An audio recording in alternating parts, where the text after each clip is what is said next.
You may be an atheist. It's still going to work. People are often able to let go where the conscious mind can drop its guard. I'm not saying this as a stereotype. Coming to sound healing, because you mentioned that you integrate the sound healing with inner child. Yeah. Can you elaborate on how this works? Yeah. So one of the ways in which I might practice inner child healing is with the help of sound healing. It can be done without sound healing also, but one of my preferred methods is with sound healing, because what tends to happen with sound healing is that it doesn't require anything. You don't have to be carrying a certain belief system. You may be an atheist. It's still going to work. It's non-invasive. It is non-invasive. It does not depend on your belief system. It is not governed by the religion, the gender. It doesn't depend on whether you're left-brained or right-brained predominantly. You can be a very logic-driven person and still sound healing will work because it's scientific. It works through the principle of resonation. So because it works through the principle of resonation, people are often able to let go and allow the process to work easier through sound healing. Now, when I try something, and again, I'm not holding anything against any modality, to each one their own. And I also believe the person who's coming shows you the path. Somebody's energy will be very resonant with sound healing. Somebody else's energy will be very resonant with hypnotherapy. And again, hypnotherapy is accessing exactly what through sound healing you're accessing sometimes. This one, the hypnotherapy is more conscious. You're leading consciously through a certain path. And it's more vocal. Yeah. So you're leading a person to a state of trance, which you can also do through sound healing. Just that in sound healing, the resistance melts. Because it's so palpable, it's so real. You don't have to trust the therapist. You don't have to believe in healing. You don't have to. You just lie down, and through the principle of resonation, the sound will start creating a similar frequency within you. The cosmic sound The is cosmic working. sound. So I could be using voice as just, cosmic sounds. I could be using certain frequencies. I could be using Tibetan singing bowls. I could use any of these for sound healing. And therefore, what I'm doing is I'm therefore taking the person into that state of ease where the conscious mind can drop its guard. And now we have access to the subconscious. Now we have easier access to the inner child. And the inner child is at the same time feeling very nourished, because sound healing is like a soul spa. I love that. It's like you're in this spa and you're receiving so much nourishment, and it's such a beautiful sense of homecoming, like you're in the womb of nature.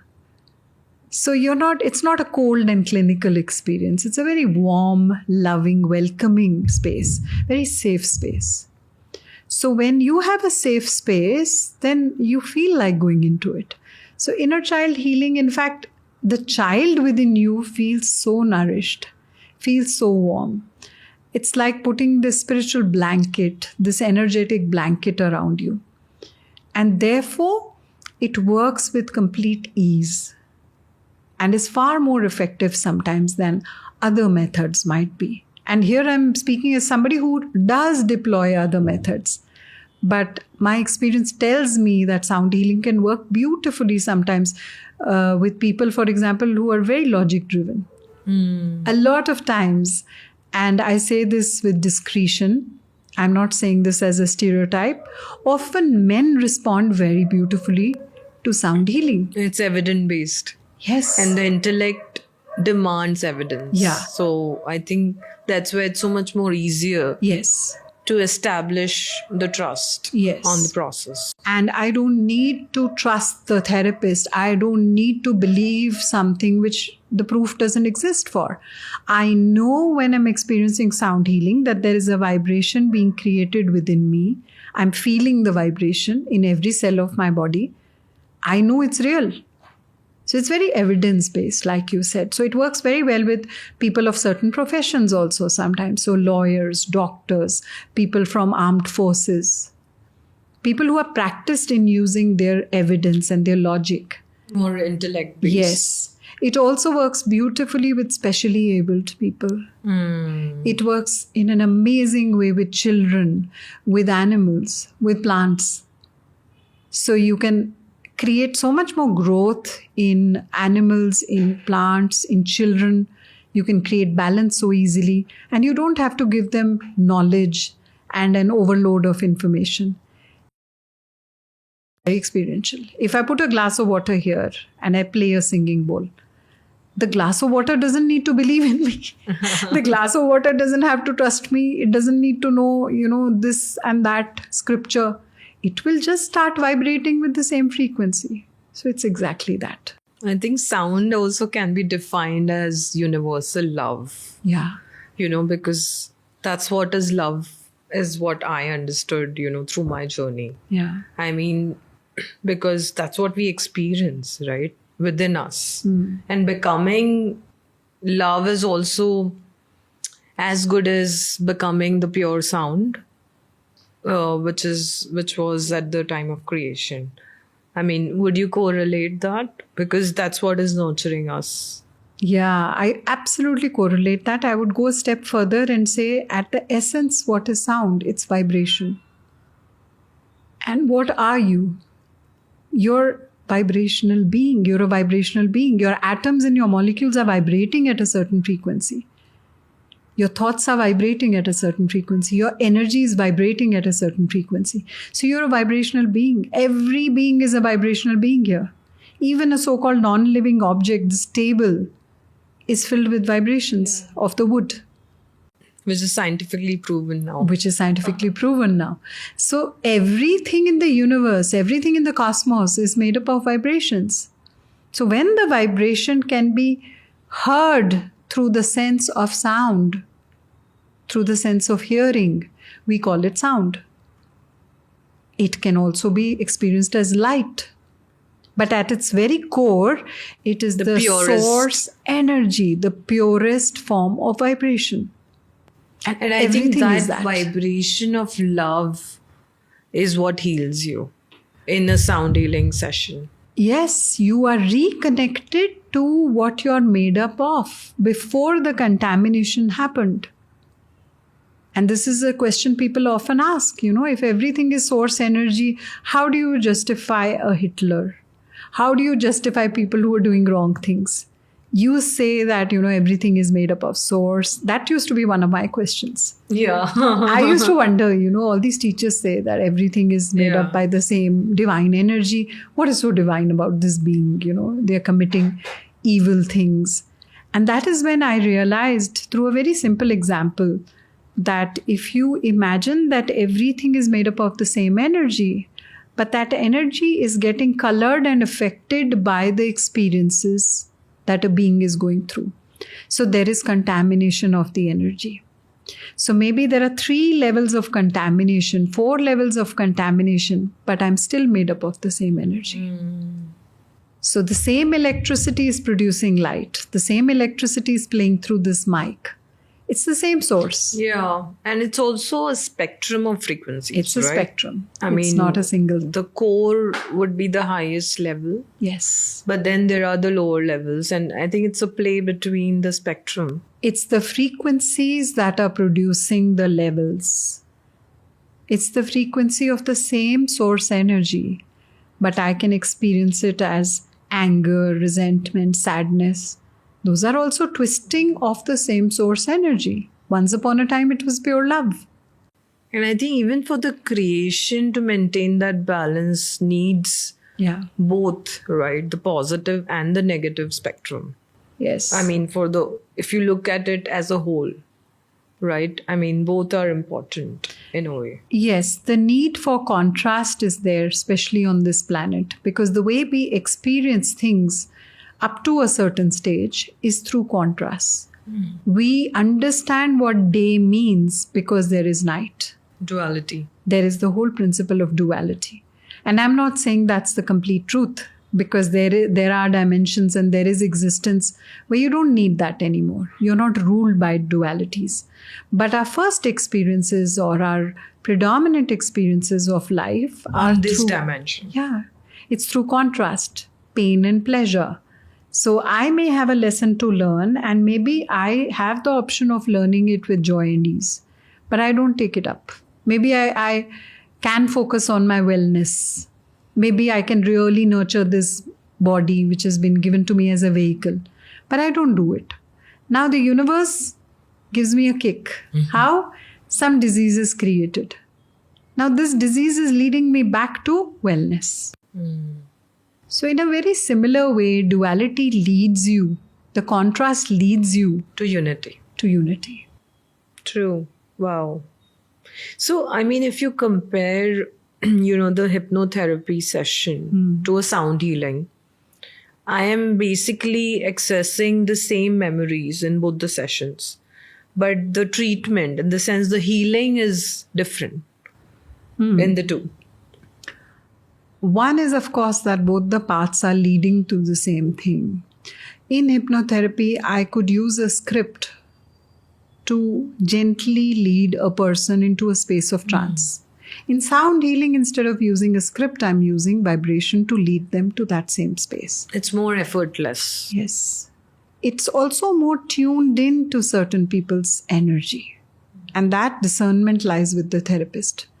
Now, when both of us have led the person to that space, we may be using similar tools. We may be using similar inner child healing. We may be using similar work in terms of healing that part which is hurt or wounded, or accessing the memory that we want to.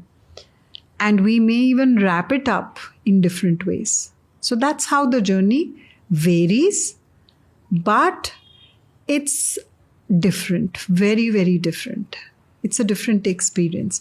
Now, let's say there is a person who's scared because of certain myths or certain feedback from others that, oh, if I go into regression, if I go into hypnotherapy, I might be stuck in that time.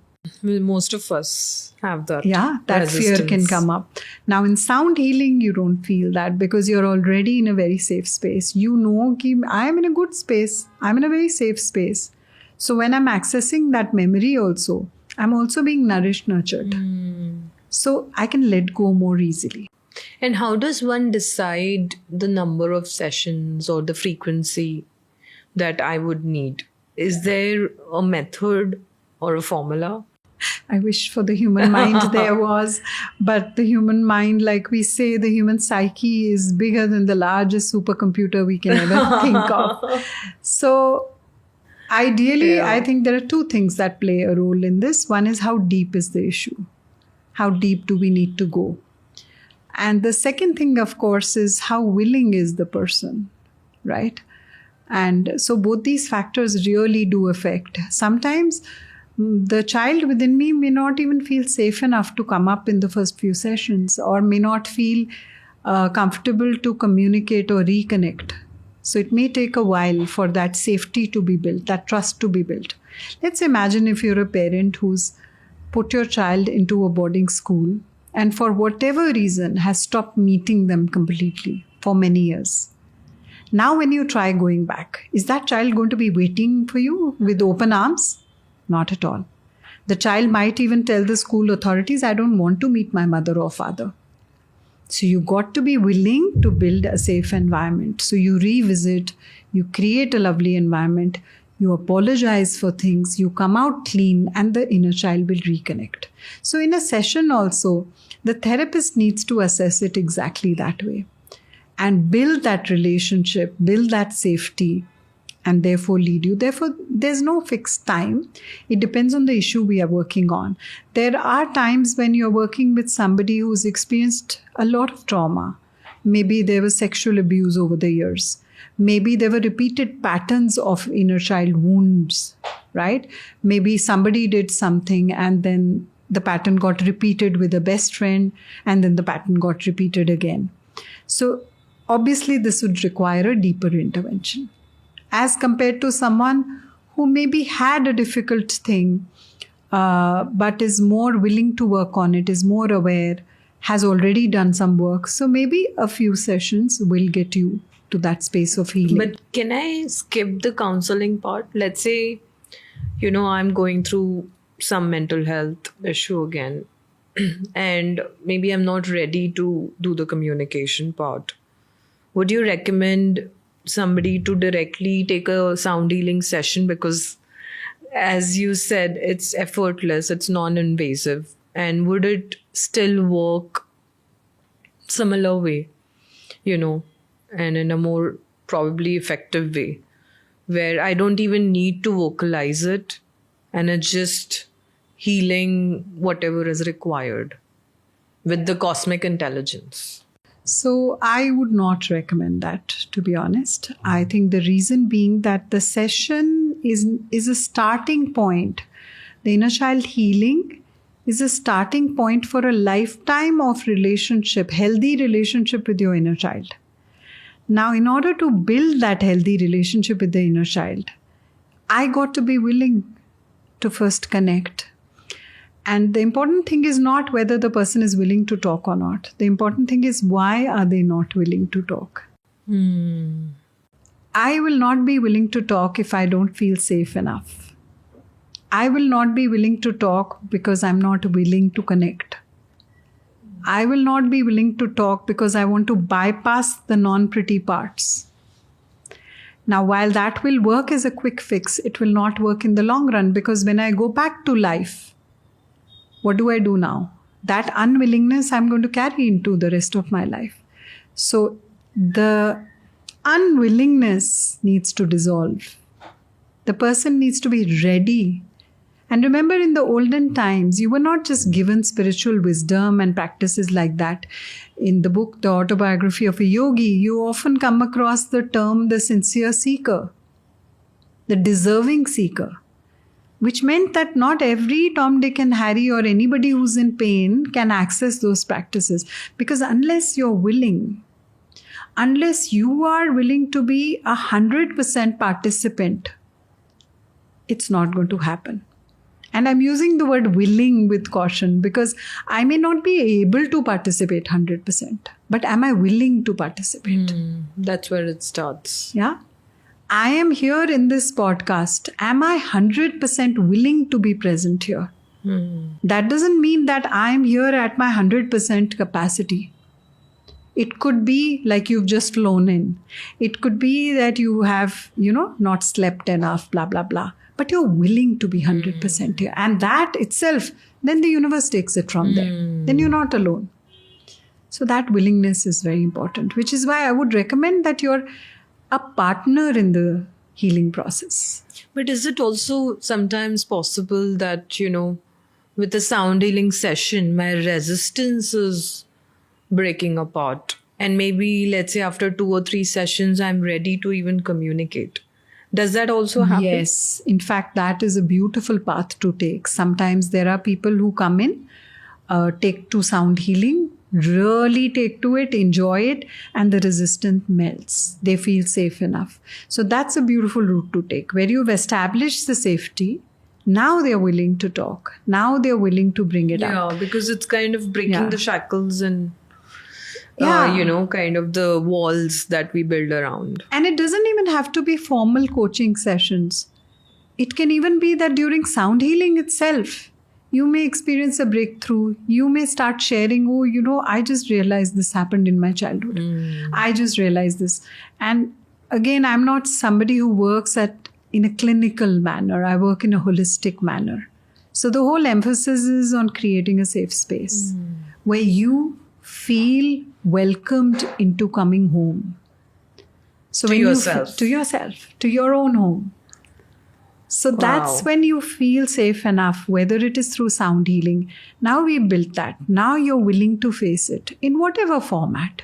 It doesn't have to be in a coaching session. It can be in another format. I could be sitting under a tree in a retreat and experience that. So it doesn't have to be in a clinical therapist chair. That's a very old paradigm. That's not what the new world is all about. So we can access things in nature. We can access things in any form of safety.